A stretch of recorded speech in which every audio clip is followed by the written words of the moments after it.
plutôt que de faire je ne sais quel cadeau au moment de Noël à nos amis qui sont merveilleux et qui nous servent avec une gentillesse, une compétence, enfin tous ceux qui m'entourent pendant les émissions de KTO, bien, ça n'empêcherait d'ailleurs pas que je leur fasse le cadeau d'une boîte de chocolat. Mais avec la boîte de chocolat, je leur offrirai certainement, bien tapé, bien relié, bien lisible, le texte qu'a écrit Jean-Paul II dans sa communication aux gens de communication à Hollywood.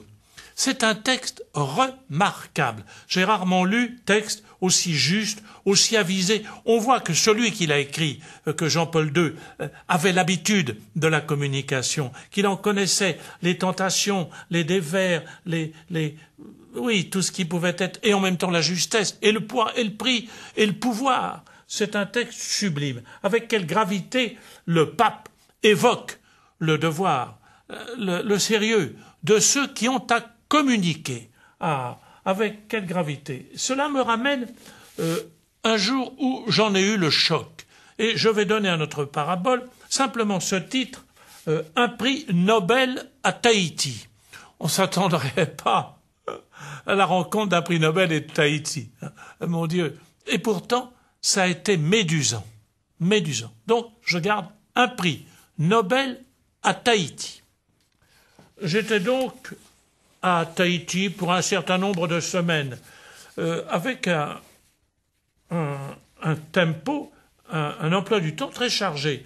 Il n'y a que 50% des Tahitiens qui parlent français, donc j'avais près de moi un diacre, un homme merveilleux, père de famille, il avait 5 enfants, il était charpentier de bateaux, il construisait des bateaux, c'est important à Tahiti, et sa femme Pauline, quand elle était à la grand-messe, était belle comme une reine.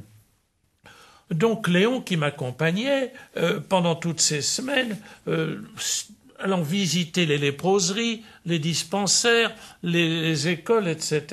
Et ce soir-là, nous étions à table, nous étions 6 dans la cuisine de l'archevêché, qui était en sous-sol, et le speaker tahitien venait d'annoncer que le Sochaux, le match de foot, Sochaux-Saint-Étienne, s'était terminé par la victoire de Saint-Étienne. Bon, ensuite, il passait au budget de la sécurité sociale, avant de ce que d'autres nouvelles, le budget d'autres secteurs, d'autres ministères. Vous imaginez ce que ça veut dire. Il n'y avait à ce moment-là, à Tahiti, qu'une seule chaîne de télévision. On passait une seule chaîne. Bon.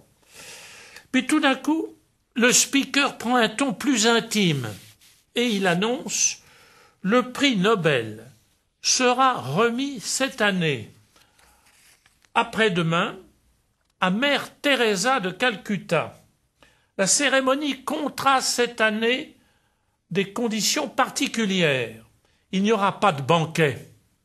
Mère Teresa a obtenu, des autorités qui lui remettaient le prix Nobel, a obtenu que l'argent du banquet soit versé aux pauvres. Cela permettra, concluait le speaker, cela permettra 2 journées de nourriture à 10 000 hindous, enfin 10 000 personnes. Habituellement, le repas du prix Nobel comporte 120 couverts de luxe. Mère Teresa avait obtenu qu'on donne tout cela aux pauvres qu'elle aimait. Il y aurait donc, voilà la nouvelle brève qui tombait. Nous l'écoutions en plein repas dans l'arrière-cuisine, enfin qui servait de salle à manger de Tahiti.